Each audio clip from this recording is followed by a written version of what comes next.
ini dari durasinya. Nah, masuk kita kepada syarat-syaratnya, ini penting. Nah, ini supaya kita tahu oh, kapan dibolehkannya mengusap khuf. Ada syarat-syaratnya, ya.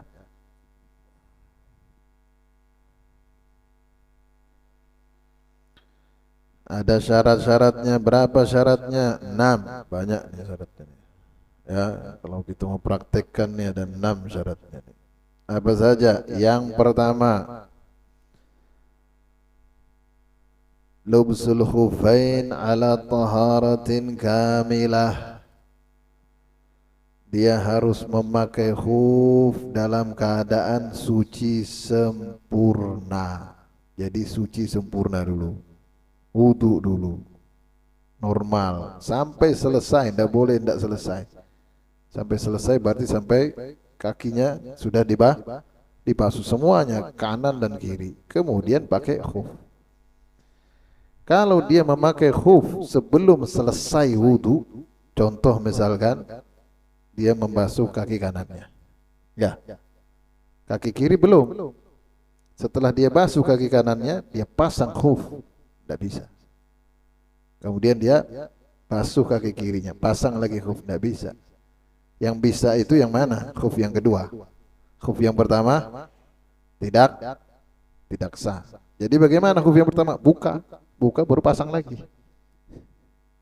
Intinya pemasangan khuf, ya pemasangan khuf harus setelah sempurna dia wudu. Ya, artinya setelah membasuh kedua kakinya selesai baru pasang. Tidak boleh sebelumnya. Ya, jelas ya. Ini yang pertama. Jadi selesaikan dulu baru pasang khuf. Kalau seperti tadi dia basuh kaki kanan, belum basuh kaki kiri, pasang khuf kaki kanannya, baru basuh kaki kiri, pasang khuf. Ini tidak bisa. Ya, tidak sah. Khuf yang pertama tidak sah. Kalau khuf yang kedua sah. Kenapa? Karena sudah selesai. Khuf pertama tidak sah. Jadi bagaimana? Lepas, masukkan lagi. Ya, selesai. Tapi tidak bagus ya. Kenapa? Karena dia terbalik itu. Pakai pakai sepatu kiri dulu, kemudian kanan. Ini syarat yang pertama. Syarat yang kedua, khufnya harus kuat. Ayakuna qawiyain. Ya, tidak mudah robek kalau dibawa jalan. Jadi ukuran itu dibawa jalan nanti. Kalau dibawa jalan robek tidak bisa. Kayak plastiknya. Bahannya plastik ini plastik ini. Ya, pakai di kakinya. Bawa jalan. Hancur. Bisa dibawa jalan. Khuf ini bisa dibawa jalan. Kayak sepatu itu. Ya, kuat, kuat. Tahan dia. Ya, dengan apa? Tekanan, dengan tarikan-tarikan itu tidak mudah robek. Nanti tergantung statusnya, ya mukim atau musafir. Kalau musafir ini biasanya lebih kuat karena beda keadaan musafir dengan mukim. Mukim itu palingan perjalanan seadanya saja, ya mungkin mau keluar-keluar, mungkin mau kerja, ya. Tapi kalau musafir perjalanan perlu lebih kuat lagi. Jadi intinya syaratnya yang kedua, khuf ini harus kuat, tidak mudah robek. Ya, sepatu bot masuk berarti kuat nggak itu? Sangat kuat itu, bukan kuat lagi, kuat betul itu, ya enggak? Super kuat itu. Mau jalan berapa kilo, mau apa tahan. Bisa, bisa berarti. Tapi masa pakai itu terus? Tidur pakai itu, jalan pakai itu, sampai mau sholat pakai itu kurang layak. Kalau khuf masih layak, pakai khuf tuh kita layak. Kayak karena seperti kaos kaki dia, seperti kaos kaki, mirip tapi tidak seperti kaos kaki. Kaos kaki lembek. Nah kalau kaos kaki jelas itu tidak sah. Ya, karena tidak kuat kaos kaki itu. Kita pakai kaos kaki jalan-jalan sebentar robek, ya enggak? Tidak kuat kaos kaki. dari sisi kekuatannya sudah tidak memenuhi syarat tuh kaos kaki. Selanjutnya ayakuna mani'aini linufudil ma'i min ghairil kharaz. Ya, khuf itu harus tidak bisa tembus air, tahan air. Nah, berarti kaos kaki itu udah bisa juga tuh. Dua sudah kena ya. Sudah mudah rusak, mudah robek kalau dibawa jalan. Kedua tembus air. Berarti tidak bisa itu. Kalau kita pakai kaos kaki yang ada tidak bisa. Nah, khuf itu tidak tembus air. Seandainya kita siram tuh tidak masuk air. Ya, seandainya kena air itu tidak tembus ke dalam kaki kita. Jadi khuf harus anti air. Seperti sepatu bot, anti air kan itu. Anti air. Seandainya ada kaos kaki yang anti air, seandainya dan kuat kalau kita bawa jalan, ya bisa. Seandainya ada kaos kaki anti air, ada orang jual, meskipun namanya bukan khuf, ya kaos kaki anti air dan kuat kita bawa jalan-jalan, maka itu bisa ya, kita pakai, kita berlakukan hukum khuf di situ, termasuk khuf itu selama menutup bagian kaki yang wajib dibasuh ketika wudhu. Artinya dia tinggi sampai menutup mata kaki. Ini khuf itu harus tinggi sampai menutup mata kaki. Min ghairi kharaz, ya min ghairi kharaz ini bukan dari bagian jahitannya. Artinya kalau bagian jahitannya meskipun tembus air tidak apa-apa. Tidak disyaratkan semua bagian itu anti air, tidak disyaratkan. Ya, bagian jahitannya kan khuf itu ada jahitannya, ada sletingnya itu kadang sleting kan namanya. Ah, ah itu biasanya tembus air itu, ada sedikit lubang-lubangnya ya, namanya sleting, ada tembus sedikit air atau bagian jahitan ada, itu tidak apa-apa. Jadi kalau airnya masuk melalui jahitannya itu tidak apa-apa. Tapi kalau selain itu, bagian jahitannya, selain bagian sletingnya, wajib anti air. Maksudnya wajib tidak tembus air. Jelas ya? Selanjutnya, ayakuna tahiraini. Wajib suci. Tidak boleh khuf itu terbuat dari najis, kulit bangkai, ya, kulit apa misalkan seperti yang sudah kita bahas, kulit yang belum disamak, ya. Yang jelas dia bahannya najis atau bahannya sebenarnya suci tapi ternajisi, kena najis. Ini tidak bisa. Nanti kalau kena najis harus dibersihkan, ya. Nah, ini tidak bisa. Tapi kalau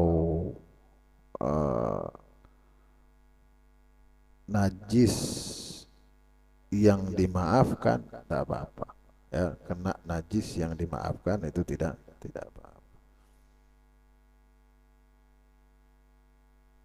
Jadi tidak bisa mengusap di atas khuf yang najis. Makanya kalau mau buang air tuh hati-hati kena najis, ya. Kalau kena harus dibersihkan. Dan kan tidak dilepas-lepas ini soalnya. Soalnya kalau dilepas dia selesai sudah, ya batal, nanti akan kita bahas. Ya, di antara apa pembatal mengusap khuf itu di antaranya melepas. Jadi ini tidak dilepas-lepas selama sehari semalam kalau dia mukim. Bisa diamalkan, beli dulu khufnya, ya. Beli dulu khufnya, nanti amalkan. Nggak harus juga sehari semalam, bisa juga dia cuma sehari saja coba, ya kan. Zuhur asar saja misalkan, maghrib isya saja misalkan. Yang malas apa buka kaki misalnya bisa nih ngamalkan ini. Apalagi kalau ada luka, pas ini kalau ada luka enak nih ngamalkan ini, ya. Tapi dia basuh dulu pertama. Nah, tapi wudu dulu Sebelum pasang itu harus sempurna dulu ya. Nah, selanjutnya ayyakuna satiraini li mahallil fardi minal jawanibi was sufli ya, wala yadurru kashfuhuma min a'la. 9 lewat sudah ya, habiskan sedikit aja lagi ya. Khufnya harus menutup semua bagian yang wajib dibasuh ketika wudhu ya, berarti sampai mata kaki. Tertutup di sini maksudnya dari samping dan dari bawah. Kalau kita lihat dari bawah itu udah bakalan kelihatan kaki, itu dari samping udah bakalan kelihatan. Tapi kalau dari atas tidak apa-apa terbuka. Dari atas kelihatan, kayak sepatu bot itu kan dari atas longgar, ya kan? Kelihatan, kalau kita lihat kelihatan mata kakinya itu. Boleh, boleh, tidak apa-apa. Kalau dari atas longgar-longgar tidak apa-apa. Khuf tuh biasa longgar-longgar atasnya. Kalau kita beli nanti dia bisa longgar-longgar atas. Kalau kita intip dari atas tuh sisi-sisinya dari atas itu bisa kelihatan bagian kaki kita itu, bagian yang wajib dibasuh ketika wudhu. Itu tidak apa-apa, tidak masalah. Intinya bagian sampingnya, samping-sampingnya, sisi-sisi dan bagian bawah. Jangan sampai ada bolong di situ. Jangan sampai ada bolong. Kalau ada bolong kita bisa ngelihat, tidak bisa. Ya, atau mungkin sletingnya ada yang terbuka, tidak bisa. Kalau bolong kecil betul, seukuran apa yang apa jahitan, ya kecil betul, tidak apa-apa, kecil betul. Artinya kalau kita mau ngelihat dari jarak semeter atau semeter setengah, itu tidak kelihatan kulit kaki kita, itu tidak apa-apa. Tapi kalau agak besar segini, nah ini kelihatan ini, ya enggak? Ini 1 meter aja kelihatan kulitnya. Nah, ini tidak bisa. Ini kecil nih, tapi kelihatan. Hukumnya seperti masalah apa yang pernah kita bahas, sarung bolong-bolong. Ya, ada kan? Pernah kan? Ada ingat lagi? Oh, belum. Sarung bolong kena rokok. Gimana? Dan kelihatan misalkan bagian auratnya dari bolongan itu. Nah, ini tergantung. Kalau bolongan itu kecil betul, ya seukuran 1 meter atau 1,5 meter kita lihat itu tidak kelihatan bagian auratnya, itu bolongan tidak apa-apa, ukurannya begitu, karena kecil. Tapi kalau kelihatan kulitnya, ya kita ngelihat meskipun kecil kelihatan dari jarak 1 meter atau 1,5 meter kurang lebih kelihatan, maka itu dianggap aurat terbuka, ya, penutup auratnya tidak sah, tidak sempurna. Persis masalah ini. Nah, yang terakhir, ya, la yahsula lilabisihima hadatsun akbar. Ini sudah tadi ya. Pemakainya tidak terkena hadas besar, ya. Ini sudah kita bahas, kita singgung tadi. Kenapa? Karena kalau hadas besar tidak bisa, sudah digantikan dengan mengusap kaki. Kalau hadas besar semua harus kena air dari ujung rambut sampai ujung kaki. Tidak bisa kakinya cuma diusap saja, tidak bisa. Itu wudu. Kalau wudu boleh, ya, membasuh wajah, membasuh tangan, mengusap kepala, kemudian kakinya tidak dibasuh, cuma diusap saja. Yang diusap pun bukan kaki, khufnya, sepatunya, sepatu kulitnya. Itu wudu boleh. Tapi kalau mandi wajib tidak bisa, buka semua. Ya, harus kena air semuanya satu tubuh. Nah, jelas ya?